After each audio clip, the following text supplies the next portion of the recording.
மருத்துவ பணியாளர் தேர்வு வாரியம் டிஎன்எம்ஆர்பி அசிஸ்டன்ட் சர்ஜன் டென்டலுக்கான ரெக்ரூட்மெண்ட் நோட்டீஸ் வந்து வெளியிட்டிருக்காங்க. இது ஒரு நேரடி நியமனம், டைரக்ட் ரெக்ரூட்மெண்ட் மூலியமாக அசிஸ்டன்ட் சர்ஜன் டென்டல் போஸ்ட்டை வந்து ரெக்ரூட் பண்ணுறாங்க. தமிழ்நாடு மெடிக்கல் சர்வீசஸ் கீழே ஃபஸ்ட்டு வந்து டெம்பரரி பேசிஸில் ரெக்ரூட் பண்ணிவிட்டு அதுக்கப்புறம் பர்மனெண்ட்டாக அப்சர்வ் பண்ணுவாங்க. சரிங்களா? இந்த பணியிடத்தை பொறுத்த வரைக்கும் பே மேட்ரிக்ஸில் லெவல் 22ல் இருக்கக்கூடிய ஒரு போஸ்ட்டு ஸ்டார்டிங்கில் உங்களுக்கு 56,100 மேக்ஸிமம் வந்து 2,05,700 வரைக்கும் சேலரி இருக்கும். இது கூட வந்து உங்களுக்கு அலவன்சஸ் இருக்கும். சரிங்களா? டோட்டலாக வந்து இப்போது 47 வேக்கன்சிஸ் வந்து அப்ராக்சிமேட்டாக அனௌன்ஸ் பண்ணியிருக்காங்க. இதற்கான டிஸ்ட்ரிபியூஷன், அதாவது எந்தெந்த கேட்டகரியில் என்னென்ன ஹரிசாண்டல் வெர்டிக்கல் ரிசர்வேஷனில் வந்து வேக்கன்சிஸ் இருக்குது அப்படின்ற டீட்டெயில்ஸ் வந்து டிஸ்ட்ரிபியூஷன் வந்து இன்னும் அனௌன்ஸ் பண்ணலை. அனௌன்ஸ் பண்ணாங்க அப்படின்ற மாதிரி தான் அதை பற்றி நம்ம டீட்டெயிலாக டிஸ்கஸ் பண்ணலாம். இப்போது இம்பார்ட்டன்ட் டேட்ஸு அப்படின்றத செக் பண்ணலாம். சரிங்களா? எப்படி ஆன்லைனில் அப்ளை பண்ணுறது அப்படின்ற complete details step by step procedure வந்து எம்ஆர்பி ஃபார்மசிஸ்ட்டுக்கு ஆல்ரெடி அப்லோட் பண்ணியிருக்கோம். அதை நீங்கள் ஃபாலோ பண்ணிங்கனாலே சேம் ப்ரொசீஜரில் தான் வந்து அசிஸ்டன்ட் சர்ஜன் டென்டலுக்கும் இருக்கும். சரிங்களா? ஏதாவது டவுட்ஸ் இருக்குது அப்படின்ற மாதிரி தான் கமெண்ட் பண்ணுங்கள், மேக்ஸிமம் ரிப்ளை பண்ணுறேன். சரிங்களா? இதற்கு ஆன்லைனில் தான் அப்ளை பண்ண முடியும். அப்ளை பண்ணுறதற்கான கடைசி நாள் 17/3/2025. சரிங்களா?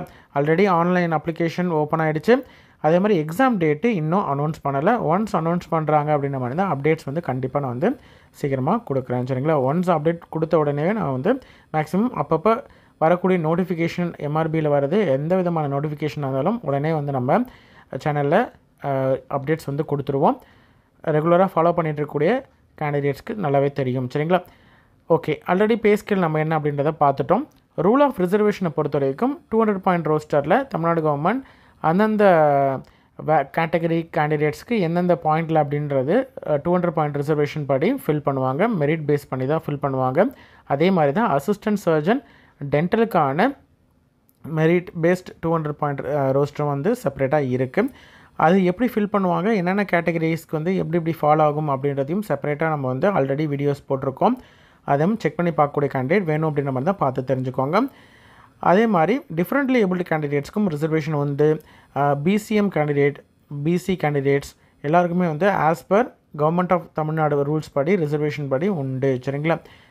அதே மாதிரி அசிஸ்டன்ட் சர்ஜன் டென்டலில் தமிழ்நாடு மெடிக்கல் சர்வீசஸ் அலோவ் பண்ணக்கூடிய லோக்கோமோட்டிவ் அதே மாதிரி இருக்கக்கூடிய டிசபிலிட்டிஸ் என்னென்னக்கெலாம் வந்து எலிஜிபிள் அப்படின்றத டீட்டெயில்ஸாக வந்து கொடுத்துருக்காங்க, பார்த்து தெரிஞ்சுக்கோங்க. பிஎஸ்டிஎம் கேண்டிடேட்டை பொறுத்த வரைக்கும் person studied in Tamil medium, அதாவது எலிஜிபிள் குவாலிஃபையிங் டிகிரி வரைக்குமே வந்து நீங்கள் முடிச்சிருந்தால் மட்டும்தான் வந்து பிஎஸ்டிஎம்க்கு எலிஜிபிள்.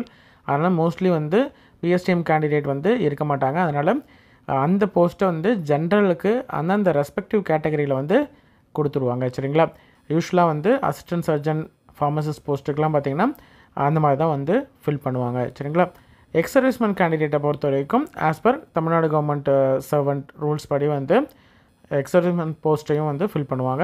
குவாலிஃபிகேஷனுக்கான ஏஜ் 1/7/2025 அன்னைக்கு SC, SCA, ST, MBC, DC, BC, BCM candidate including ex serviceman கேண்டிடேட்டாக இருக்காங்கன்னா மேக்ஸிமம் 59 வயது வரைக்கும் இருக்கக்கூடிய கேண்டிடேட் அப்ளை பண்ணலாம். அதர் கேண்டிடேட் அப்படின்ற மாதிரி தான் 37 வயது வரைக்கும் இருக்கக்கூடிய கேண்டிடேட் அப்ளை பண்ணலாம். அதர்ஸில் டிஃப்ரெண்ட்லி ஏபிள்டு கேண்டிடேட் அப்படின்ற மாதிரி தான் 47 வயது மேக்ஸிமம் ஏஜ் லிமிட். அதர்ஸில் எக்ஸ் சர்வீஸ்மேன் அப்படின்ற மாதிரி தான் 50 வயது வரைக்கும் இருக்கக்கூடிய கேண்டிடேட் அப்ளை பண்ணலாம். சரிங்களா? எக்ஸ் சர்வீஸ்மேனுக்கு ஏஜ் ரிலாக்ஸேஷன் உண்டு. நாட் கம்ப்ளீட்டட் 50 இயர்ஸ் வரைக்கும் இருக்கக்கூடிய கேண்டிடேட் வந்து அப்ளை பண்ணலாம். சரிங்களா? டிஃப்ரெண்ட்லி ஏபிள்டு கேண்டிடேட்ஸ்க்கு எக்ஸ் சர்வீஸ்மேன் கேண்டிடேட் மாதிரியே ஏஜ் ரிலாக்ஸேஷனும் உண்டு. சரிங்களா? எஜுகேஷன் குவாலிஃபிகேஷனை பொறுத்த வரைக்கும் நோட்டிஃபிகேஷன் அன்னைக்கு, அதாவது 25/2/2025 அன்னைக்கு கண்டிப்பாக அசிஸ்டன்ட் சர்ஜன் டென்டல் போஸ்ட்டுக்கான அல்லது அதற்கு ஈக்குவலண்ட்டான குவாலிஃபிகேஷனை கண்டிப்பாக வச்சுருக்கக்கூடிய கேண்டிடேட் மட்டும்தான் எலிஜிபிள். என்னென்ன அப்படின்னு பார்த்தீங்கன்னா, டிகிரி இன் டென்டல் சர்ஜரி முடித்த கேண்டிடேட், ஏதாவது ஒரு யூனிவர்சிட்டிலையோ இன்ஸ்டியூட்லேயோ முடிச்சிருக்கணும். யூஜிசி அங்கீகாரம் பெற்ற யூனிவர்சிட்டியில் முடிச்சிருக்கணும். அதே மாதிரி டென்டல் கவுன்சில் ஆஃப் இந்தியாவில் பதிவு பண்ணியிருக்கணும். சரிங்களா?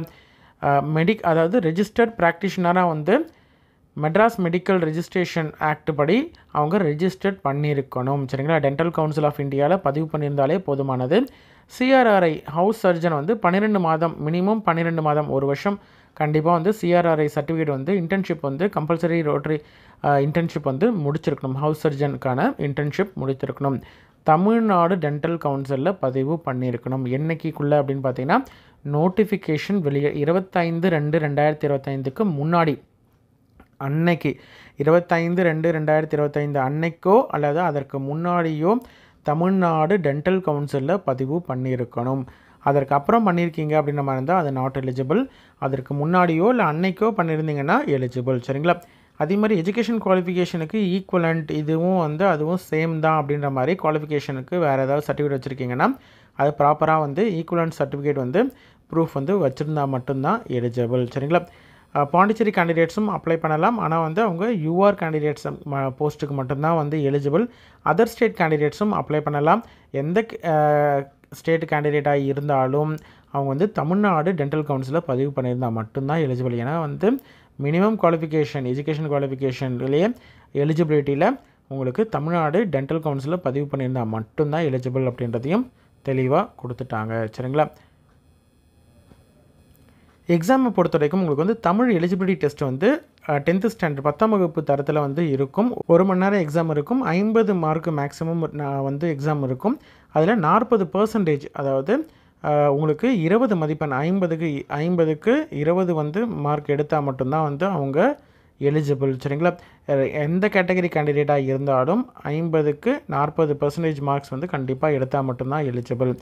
அதே மாதிரி கம்ப்யூட்டர் பேஸ்டு டெஸ்ட்டு தான் நடக்கும். ரெண்டுமே வந்து கம்ப்யூட்டரில் தான் நடக்கும். Dental assistant surgeon dental paper பொறுத்த வரைக்கும் 2 மணி நேரத்துக்கு 100 மார்க்ஸுக்கு வந்து உங்களுக்கு எக்ஸாம் நடக்கும். இதற்கு எஸ்சிஏ எஸ்டி கேண்டிடேட்டாக இருந்தாங்கன்னா 30%, அதாவது 30 மதிப்பெண் எடுக்கணும். அதர் கேண்டிடேட் அப்படின்ற மாதிரி தான் 35 மார்க் எடுத்தால் அவங்க எலிஜிபிலிட்டி லிஸ்ட்டில் வருவாங்க, செலெக்ஷன் லிஸ்ட்டில். சரிங்களா? டென்டல் மெடிசனை பொறுத்த வரைக்கும் இங்கிலீஷில் தான் வந்து இருக்கும்.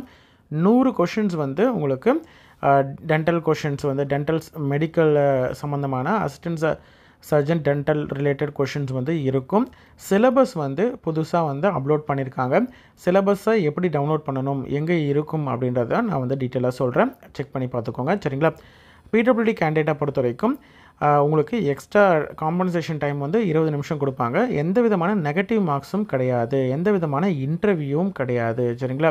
இந்த போஸ்ட்டை பொறுத்த வரைக்கும் Tamil eligibility test minimum marks 40% marks வந்து எடுத்தால் உங்களுடைய சப்ஜெக்ட் பேப்பர் கரெக்ட் பண்ணுவாங்க. கண்டிப்பாக நீங்கள் மினிமம் தமிழில் மார்க் எடுத்தால் மட்டும்தான் எலிஜிபிள். தமிழ் எலிஜிபிலிட்டி டெஸ்ட்டில் ப்ரீவியஸாக எம்ஆர்பியில் நடந்த எக்ஸாமுடைய கொஷின்ஸ் வித் ஆன்சர், அதே மாதிரி மார்க் டெஸ்ட்டு, அது மட்டும் இல்லாமல் அதற்கான சிலபஸ்ஸு போர்ஷன் எதுலேருந்து கேட்பாங்க, மாடல் கொஷின்ஸு, வேரியஸ் டாபிக்ஸில் இருக்கக்கூடிய ஒவ்வொரு பேட்டர்ன் கொஷின்ஸுமே வந்து டிஸ்கஸ் பண்ணியிருக்கோம். ஆல்ரெடி நிறைய கொஷின் பேப்பர்ஸும் வந்து ஆல்ரெடி நம்ம சேனலில் அப்லோட் பண்ணியிருக்கோம். தமிழ் எலிஜிபிலிட்டி டெஸ்ட்டை பொறுத்த வரைக்கும் நிறைய வீடியோஸ் வந்து ஆல்ரெடி அப்லோட் பண்ணியிருக்கோம். செக் பண்ணி பார்த்தீங்கன்னா உங்களுக்கு ஒரு ஐடியா கிடைக்கும். எப்படி கேட்பாங்க, எந்தெந்த மாதிரியான கொஷின்ஸ் வரும், எந்தெந்த ஏரியாவிலேருந்து கொஷின்ஸ் வரும் அப்படின்றத தெரிஞ்சுக்கலாம். சரிங்களா? உங்களுக்கு அதை செக் பண்ணி பார்த்தீங்கனாலே உங்களுக்கு ஒரு ஐடியா கிடைக்கும். பார்த்துட்டு அதுக்கப்புறம் அப்ளை பண்ணுங்கள். அதே மாதிரி அப்ளை பண்ணுற ஸ்டெப் பை ஸ்டெப் ப்ரொசீஜருமே வந்து எம்ஆர்பி ஃபார்மசிஸ்ட்டுக்கு அப்ளை பண்ணியிருக்கேன். அதை ஸ்டெப் பை ஸ்டெப் ப்ரொசீஜரும் வந்து நம்ம சேனலில் அப்லோட் பண்ணியிருக்கோம். டவுட்ஸும், அதில் இருக்கக்கூடிய டவுட்ஸும் வந்து மோஸ்ட்லி வந்து காமனாக தான் இருக்கும். ஏன்னா அப்ளிகேஷன் அப்ளை பண்ணுற போர்ட்டல் வந்து சேம் போர்ட்டல் அப்படின்றதுனால உங்களுக்கு கிளாரிஃபிகேஷன் எதாவது வேணும்னா அந்த வீடியோவை செக் பண்ணி பார்த்தீங்கன்னாலும் தெரிஞ்சுக்கலாம்.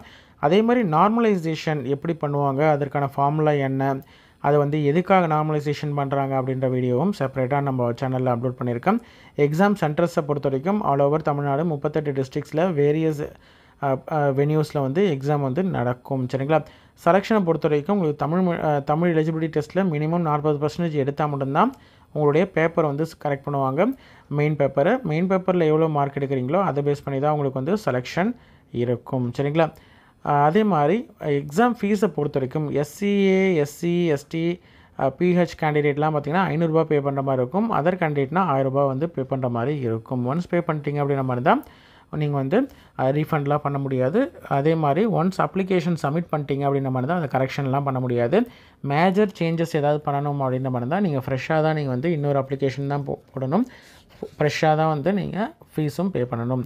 எதில் நீங்கள் அப்ளை பண்ணணும், எப்படி அப்ளை பண்ணணும் அப்படின்னு பார்த்தீங்கன்னா mrb.tn.gov.in ஆன்லைன் ஹோம் பேஜுக்குள்ளே போனீங்கன்னா ஆன்லைன் ரெஜிஸ்ட்ரேஷன் இருக்கும். அதில் ஆன்லைன் அப்ளிகேஷன் ஃபார்மை கிளிக் பண்ணிங்கன்னா அசிஸ்டன்ட் சர்ஜன் டென்டல் அப்படின்றது இருக்கும். அதை கிளிக் பண்ணி நீங்கள் வந்து application mobile number, mail ID இதெல்லாம் கொடுத்து ஃபில் பண்ணணும். Step by step procedure already ஃபார்மசிஸ்ட்டுக்கு போட்டிருக்கேன், பார்த்து தெரிஞ்சுக்கோங்க. அதே மாதிரி உங்களுடைய ஃபோட்டோவை அப்லோட் பண்ணணும். சைனில் பேர் எப்படி வந்து இந்த மாதிரி ஆட் பண்ணணும் அப்படின்றதையும் செப்பரேட் வீடியோ ஆல்ரெடி அப்லோட் பண்ணியிருக்கேன். அதை பார்த்து தெரிஞ்சுக்கிட்டு நீங்கள் அப்ளை பண்ணுங்கள், உங்களுக்கு ஈஸியாக இருக்கும். சரிங்களா? இதை ரெடி பண்ணுறது, இந்த ஃபோட்டோ அதாவது சைனில் நேம் எப்படி போடுறது அப்படின்றத சிம்பிளாக வந்து நான் சொல்லியிருக்கேன்.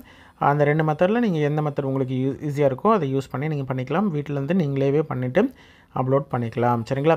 ஹால் டிக்கெட்டை பொறுத்த வரைக்கும் mrb.tn.gov.in தான் வரும். எந்த விதமான கம்யூனிகேஷனாக இருந்தாலும் அஃபிஷியலாக வந்து மெடிக்கல் சர்வீசஸ் ரெக்ரூட்மெண்ட் போர்டு தேனாம்பேட்டில் இருக்கக்கூடிய இந்த ஆஃபீஸில் நீங்கள் நேர்லையோ அல்லது லெட்டர் எழுதியோ நீங்கள் வந்து கம்யூனிகேட் பண்ணலாம். காண்டாக்ட் நம்பரும் கொடுத்துருக்காங்க, நீங்கள் வந்து ஃபோன் பண்ணி கேட்டுக்கலாம். டவுட்ஸ், கிளாரிஃபிகேஷன் ஏதாவது வேணும் அப்படின்னு நம்ம இருந்தால் நீங்கள் டைரெக்டாக எம்ஆர்பியும் நீங்கள் வந்து காண்டாக்ட் பண்ணி கேட்டுக்கலாம். அல்லது நீங்கள் கமெண்ட்டில் மென்ஷன் பண்ணுங்கள், மேக்ஸிமம் வந்து ரிப்ளை பண்ணுறேன். சரிங்களா?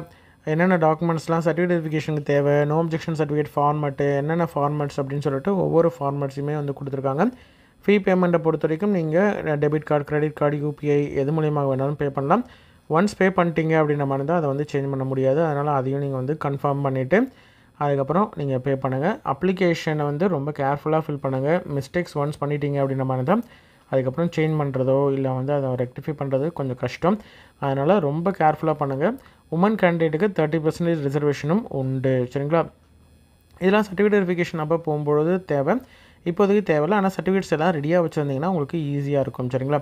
அந்த அத்தாரிட்டி யார் சைன் பண்ணியிருக்கணும், எந்த பீரியட்குள்ளே இருக்கணும், அதே மாதிரி என்னென்னலாம் வந்து சர்டிஃபிகேட்டில் மென்ஷன் பண்ணியிருக்கணும், அனெக்ஷரில் வந்து அந்த ஃபார்மேட் கொடுத்துருக்காங்க, அந்த ஃபார்மேட் படி இருந்தாலே போதுமானது. சரிங்களா?